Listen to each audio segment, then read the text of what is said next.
నా భర్తకి ఆరోగ్యం మరి గుండెపోటు కింద వచ్చింది. వస్తే ఈ టైలమే పోసి చేశాను. చేస్తే మరి చాలా మిరాకిల్ జరిగిందని మరి డాక్టర్లు కూడా అన్నారు. మరి అప్పుడు కూడా మళ్ళీ స్పాన్సర్ చేశాను.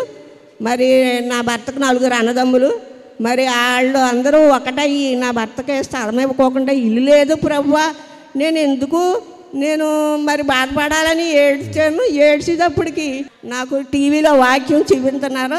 ప్రభువా నువ్వు నా గురించే చెప్పావని నేను ఎంతో మరి దుఃఖంతో ఏడ్చి మరి ఈయన ఇచ్చిన తైలం నేను నా స్థలం ఎంత లెక్క ఉందో అంత లెక్క పోసి అలాగే నేను దేవుని కొరకు సంవత్సరం ఎదురు చూశాను. చూసేటప్పటికి మరి మా మామయ్య గారు పొలం ఎప్పుడో అమ్ముకున్నారంట. మా ఆయన గారు సంతకం కావాల్సి వచ్చింది. మా భూమి మాకు ఇస్తేనే మేము సంతకం పెడతామన్నాం. అలాగే మా భూమి మాకు ఇచ్చారు. మేము ఇల్లు కట్టుకున్నాం. దేవుడు ఎంతో శృంగారమైన ఇల్లు ఇచ్చాడు.